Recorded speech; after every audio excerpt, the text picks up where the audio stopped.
मेरे प्यारे छात्रों, आज मैं आपको उत्तर प्रदेश के खनिज संपदा के बारे में पिछले दिनों बताया था।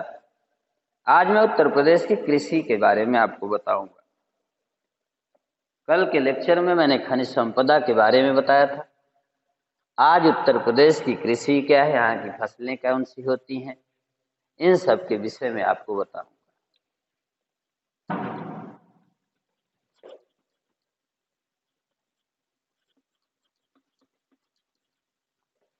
उत्तर प्रदेश की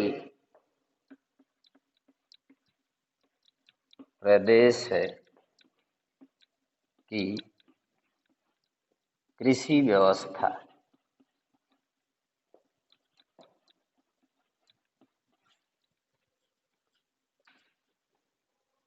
आप पहले से ही जान रहे हैं कि उत्तर प्रदेश एक मैदानी क्षेत्र है और मैदानी क्षेत्र होने के नाते यहाँ की सबसे प्रमुख व्यवस्था जो कृषि पर ही आधारित है। यहाँ पर खनिजों की या खनिज संसाधनों की बहुत ही पर्याप्त मात्रा में प्रचुरता नहीं है, लेकिन कृषि के मामले में उत्तर प्रदेश भारत में एक अग्रणी राज्य है। उत्तर प्रदेश में करीब 66% जनसंख्या कृषि कार्यों में लगी है। 66% लोग क्या करते हैं? कृषि कार्य करते हैं और 167 लाख हेक्टेयर भूमि पर कृषि कार्य यहाँ पर किया जाता है। इसकी कुछ प्रमुख विशेषताएं कृषि की हैं उत्तर प्रदेश की, जैसे यहाँ पर खाद्यान्न फसलों की प्रमुखता सबसे ज्यादा। यहाँ पे आपको धान, गेहूं, गन्ना, ये सारी चीजें बहुत प्रचुर मात्रा में पाई जाती है। गन्ना के उत्पादन में तो उत्तर प्रदेश सबसे पूरे भारत का सबसे अग्रणी राज्य। गेहूं के उत्पादन में दूसरे नंबर पर है पंजाब जो है दूसरे नंबर पर, उत्तर प्रदेश भी पहले नंबर पर, क्योंकि क्षेत्रफल अधिक होने के नाते गेहूं ज्यादा यहाँ पैदा होता है। इसके अलावा कृषि जोतों का छोटा आकार, क्योंकि हमारे यहाँ कृषि कार्य जो होते हैं वो फार्म टाइप कृषि नहीं है, बल्कि जोत जो है आकार उसका क्या है, छोटा होता जा रहा है। दिन प्रतिदिन एक परिवार दूसरे से डिवाइड होते जा रहे हैं, संयुक्त परिवार की प्रणाली टूटती जा रही है, और जब परिवार की प्रणाली टूटती जाती है तो जोत के आकार क्या होते हैं, छोटे होते जाते हैं। इसके अलावा उत्पादन की रूढ़िवादी तकनीक का मतलब होता है कि जिस परंपरागत तरीके से हम खेती करते आ रहे हैं उसमें अगर हम किसी प्रकार का तकनीकी परिवर्तन नहीं करते तो उसको हम उत्पादन का रूढ़िवादी तकनीक कहते हैं। रूढ़िवादी तकनीक, टेक्नोलॉजी कहा जाता है। धान गेहूं चावल बाप दादे से चला आ रहा था, आज भी हम करते हैं। हमें देश काल परिस्थितियों के अनुसार अपने कृषि व्यवस्था में परिवर्तन करना चाहिए। जैसे मानसून अब कम हो गया, बरसात कम होती है, तो हमें व्यापारिक फसलों का उत्पादन करना चाहिए। परंपरागत फसलों के उत्पादन करने पर पर्याप्त पानी नहीं मिलेगा तो धान की खेती नहीं होगी। इसलिए हमारे कृषि में क्या होगा, घाटा होगा, और घाटा होने से हम उत्पादन नहीं कर सकेंगे और हम अर्थव्यवस्था, देश की अर्थव्यवस्था, प्रदेश की अर्थव्यवस्था में योगदान नहीं दे सकेंगे। इसके अलावा क्या होता है, रोजगार की सुविधा का अभाव।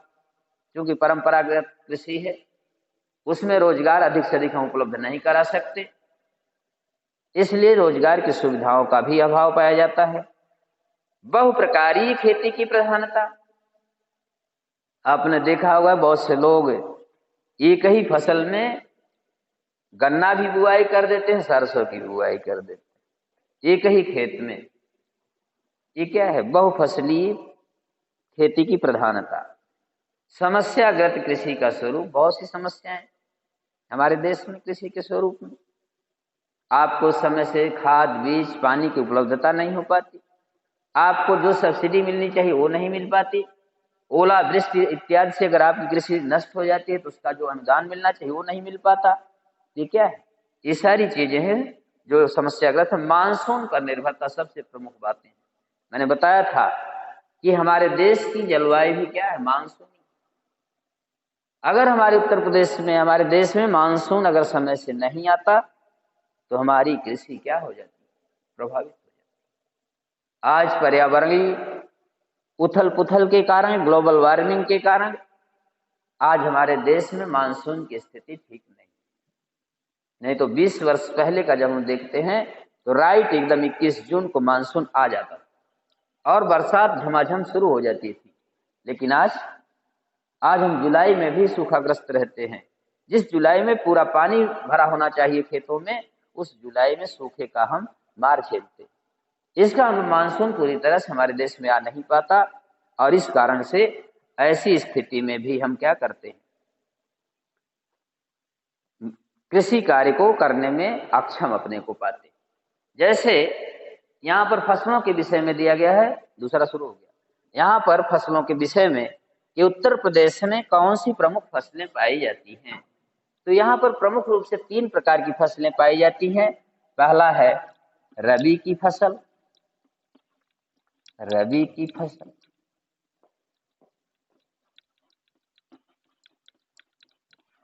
दूसरा है खरीफ की फसल,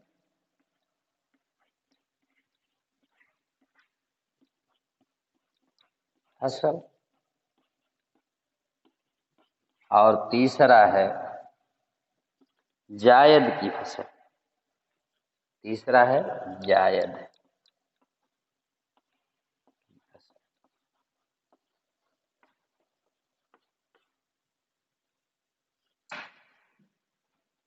रबी की फसलों का प्रमुख रूप से जो बुआई का समय होता है वो शीत ऋतु में होता है।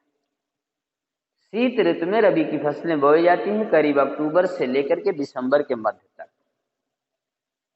और इनकी कटाई जो होती है वो अप्रैल से मई के बीच में क्या होता है, फरवरी से अप्रैल के बीच में इसकी कटाई शुरू हो जाती है। इस तरह की जो फसलें होती हैं, इनके इस टाइम में, इस समय में जो फसलें बोई जाती हैं, उन फसलों को रबी की फसल के नाम से जाना जाता है। अब रबी की फसल कौन सी होती हैं, जैसे गेहूं, जौ, चना, अरहर, सरसों, तंबाकू, खास करके ये सभी फसलें कैसी हैं, रबी की फसलें। आपको क्वेश्चन में दे देता है कि रबी की फसल कौन सी है, उसमें सरसों का नाम देगा या तंबाकू दे देगा, एक डालेगा बकिया खरीफ की डाल देगा। तो ऐसे हालात में आपको पहचानना होगा कि कौन कौन सी फसलें ऐसी होती हैं जो रबी के अंतर्गत आती हैं। तो आपको बस इतना ध्यान देना, गेहूं, जौ, चना, अरहर, सरसों,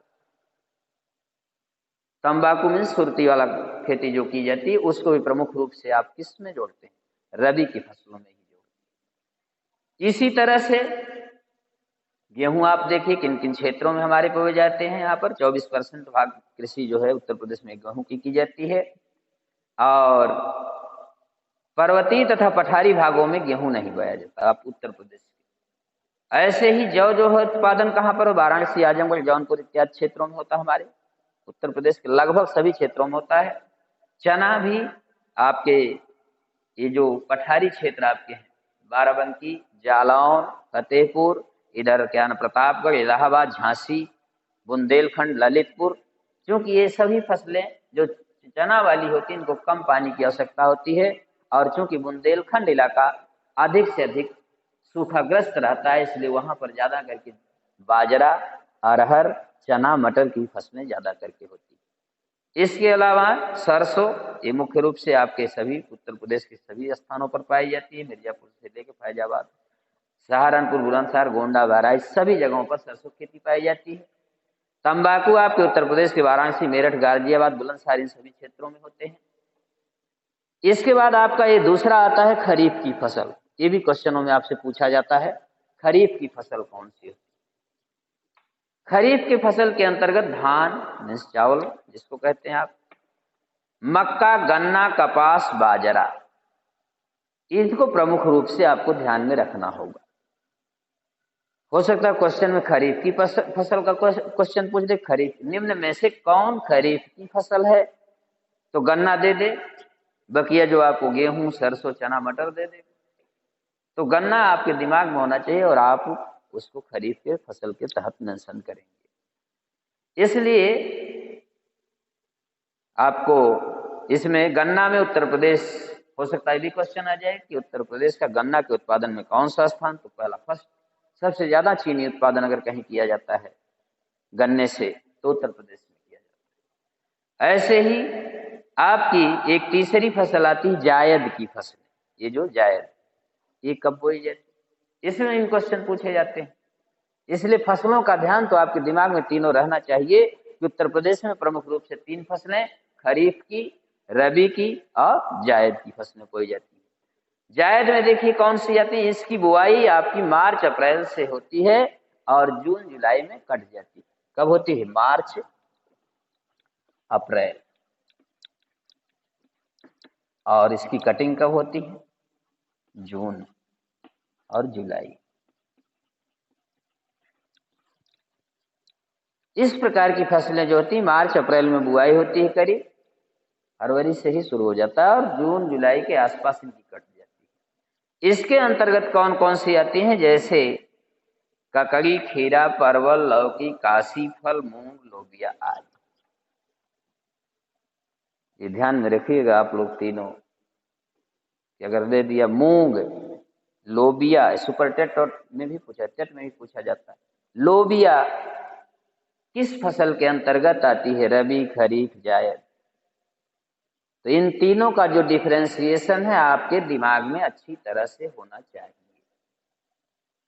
बहुत इसमें प्रमुख बातें बस इतने आती है कि आपसे फसलों के विषय में पूछ देगा और उन फसलों के नाम दे देगा, बस। इसके अलावा नई कृषि नीति क्या होती है, उत्तर प्रदेश की नई कृषि नीति करीब 29 सितंबर 2005 को लागू की गई और उसकी कुछ प्रमुख विशेषताएं इसमें, जो 1.5% पर खेती होती थी, उस कृषि को 4% पर ले जाने का उद्देश्य रखा गया, लक्ष्य रखा गया। और उसकी कुछ विशेषताएं इसमें दी गई, गांव स्तर पर ही किसानों के जल प्रबंधन और मृदा का परीक्षण की व्यवस्था हो।